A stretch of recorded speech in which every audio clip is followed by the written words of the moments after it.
Olá a todos, mais um vídeo aqui do nosso curso de gestão de projetos. Veremos agora a parte de padrões e metodologias de gerenciamento de projetos existentes aí no mercado. Essa parte mais, qual padrão, qual metodologia eu posso empregar dentro do meu projeto. Vamos começar então aqui com a Prince2, tá? Que é uma metodologia, um método, né, estruturado aqui, ele foi europeu, método europeu, criado lá na Inglaterra, e ele é composto por 7 princípios, 7 temas e 7 processos, tá? Então, essa figura aqui fica mais fácil a gente entender como é que ele é o nosso framework, né, do Prince2, onde nós temos aqui os temas, que descrevem os aspectos do gerenciamento de projetos que precisam ser abordados ao longo do ciclo de vida do projeto. Então, temos aqui, é dividido em business case, organization, qualidade, planos, risco, mudanças e progresso. Não vou entrar no detalhe não, tá? Porque não cabe aqui nesse vídeo, mas esse aqui é um framework da parte dos temas. Em relação aos princípios, né? Nós temos aqui que são as lições aprendidas de projetos anteriores que nos auxiliam aos projetos que a gente está cuidando na parte de gestão dos projetos aí que a gente está lidando para frente. Então temos aqui vários, né, itens aqui citados nos princípios, que pode ser justificativa de negócio continuado, aprendizado por experiência e assim sucessivamente. Tá aí a listinha deles, tá? O que é importante falar aqui do Prince2, que ele ele também gera uma certificação. Caso alguém esteja interessado, tem todo um processo, pode entrar lá no site deles, que você tem ali quais são os pré-requisitos que precisa cumprir. É feita uma provinha, é uma prova até bem elaborada, normalmente são estudos de caso que você precisa discorrer a respeito. E o que eu vejo de problemático nessa certificação é o seguinte: no Brasil, propriamente, vamos falar da nossa realidade, ela não é muito solicitada. É bom você ter, ela é bem interessante, eu já tive contato com essa metodologia, o material é muito bem elaborado, muito bem escrito, então, se você puder pegar para aplicar no seu projeto de maneira informal, assim, entre aspas, recomendo. O que eu não recomendo é você investir tempo para tirar a certificação. Numa certificação que aqui no Brasil é pouco conhecida e não é muito procurada, né? Se você for para a Europa, aí a coisa já muda de figura. Ela acho que é até mais reconhecida do que o PMI. Tá? E aqui, para fechar, temos os processos, né, definidos aqui, né, nessa própria figura. Outro método que a gente pode conversar, que eu vou apresentar para vocês aqui, são os métodos ágeis e que atualmente estão bem na moda, né? Eles originalmente eram mais focados para a parte de desenvolvimento de software, tá? Pela característica própria lá dos métodos ali de desenvolvimento de software, e que aos poucos é, tem sido aumentada essa abrangência, tem tido uma abrangência maior nas organizações, tá? Então, os métodos ágeis aqui, eles focam mais em indivíduos e interações do que processos e ferramentas. Ele, como eu disse, né, a parte de desenvolvimento, o software em funcionamento mais do que a documentação abrangente. Então, ele não é, vamos chamar dessa forma assim, uma palavra feia, né? Ele não é tão burocrático em si. Foca aqui na colaboração com o cliente mais do que negociação com contratos e resposta a mudanças mais do que seguir um plano engessado.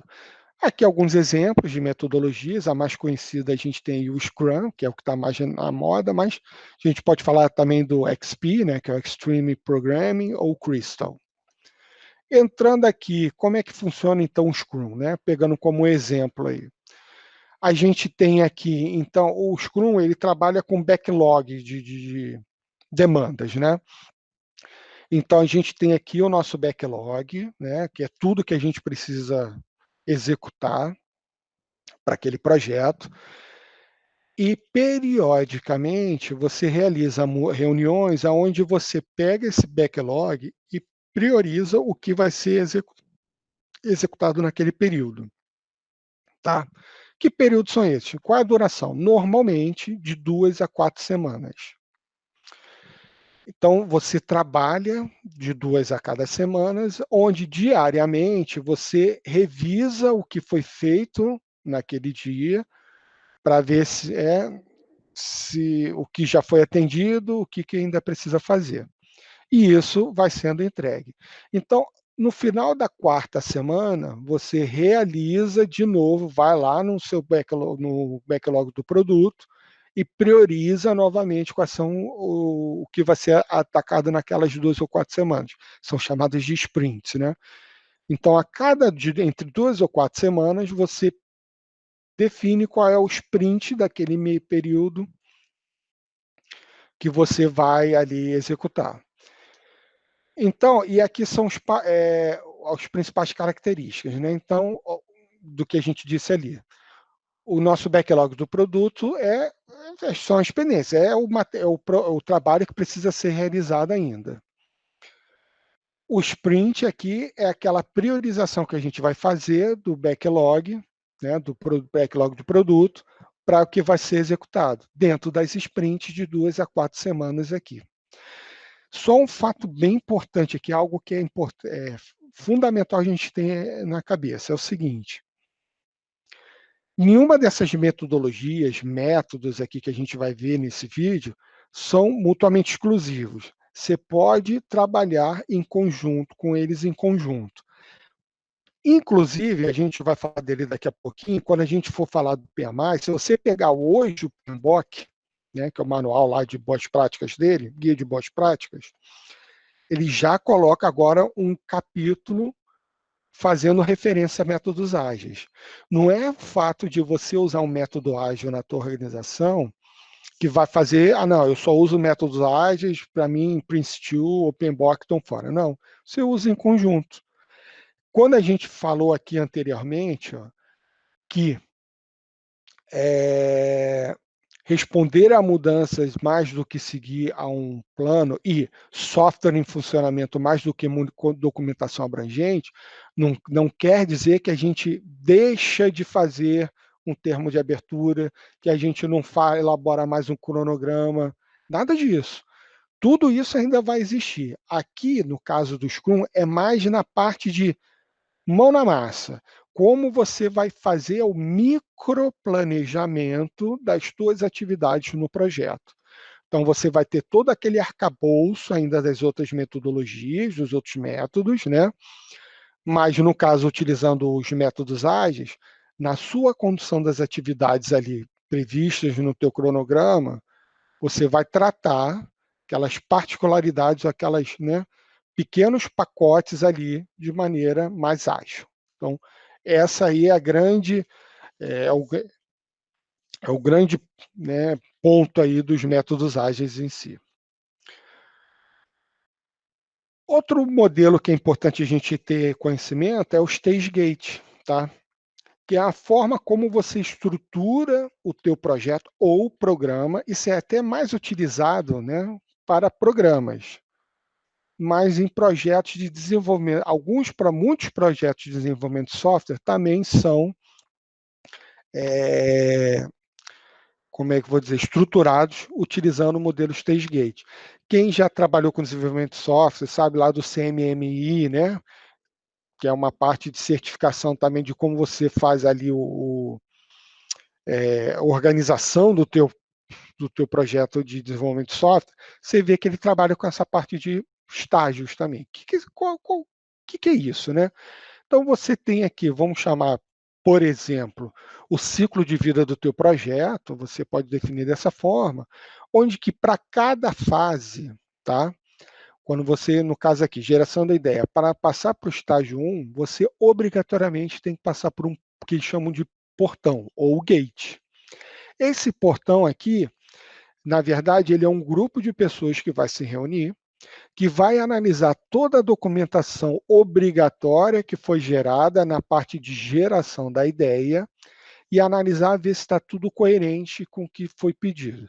Se estiver tudo certinho, aprova-se, aí você passa para o estágio 1. A geração de ideia é encerrada, tá? E assim sucessivamente. Então, para cada estágio desse, para cada porção, existe um grupo de documentos, de documentação e produtos do projeto que são estabelecidos como obrigatórios para que seja passado de um estágio para outro. E é analisado dentro desses portões aqui. Tá? Por fim, vamos falar um pouco aí da mais conhecida aqui no Brasil, que é o PMBOK, né? Que é o. Vamos, não dá para se chamar de metodologia, mas o guia de melhores práticas, né, de gerenciamento de projetos, que é definido pelo PMI aqui. Ele é composto por 5 grupos de processo, lembrando, né, do vídeo que eu falei do ciclo de vida do projeto, que eu falei, olha, não é a mesma coisa do que grupos de processo. Então, a gente vai entender que são grupos de processos agora. Então, ele é composto, de novo, 5 grupos de processos, 49 processos e 10 áreas de conhecimento. Então, ele é um pouquinho, a estrutura dele é diferente do Prince2, por exemplo. Aqui ele é totalmente voltado para a parte de processos, tá? Ele foca muito nessa parte de processos. E abordando também muito o conceito de PDCA. Só que, obviamente, o PDCA ele roda continuamente para sempre. Aqui a gente vai pensar o seguinte: vai iniciar o projeto, a gente vai ter ali rodando o PDCA até o final do projeto. Acabou o projeto, acabou o PDCA. Tá? Então, aqui são os grupos de processos. São, como falamos, são 5: iniciação, planejamento, execução, monitoramento e controle e encerramento. E uma coisa que é interessante a gente ver nesse gráfico aqui é o seguinte: execução, obviamente, é o que tem maior carga dentro de um projeto, né? O maior HH gasto. Só que uma coisa importante, e isso o PMBOK ele frisa muito nele, é o seguinte: você sempre estará monitorando e controlando. Então, é o único grupo de processos que atua do início até o término do projeto. Iniciação acaba antes, bem antes, planejamento começa após a iniciação e por aí vai. Mas o monitoramento e controle é o único grupo de processos que atua em todo o projeto, do início até seu término. Temos aqui as áreas de conhecimento, né? Temos a integração, escopo, tempo, custo, qualidade, comunicação, RH, riscos, aquisições e stakeholders. Cada área de conhecimento existe mais de um processo para gerar lá o seu produto específico, né? Suas saídas. Então, como eu falei, ele é estruturado por processos, onde nós teremos aqui as nossas entradas, tá? Que são documentos ou itens. Vamos ter aqui ferramentas e técnicas que modificarão essas entradas ou, né, utilizarão essas entradas para gerar as saídas de cada processo específico.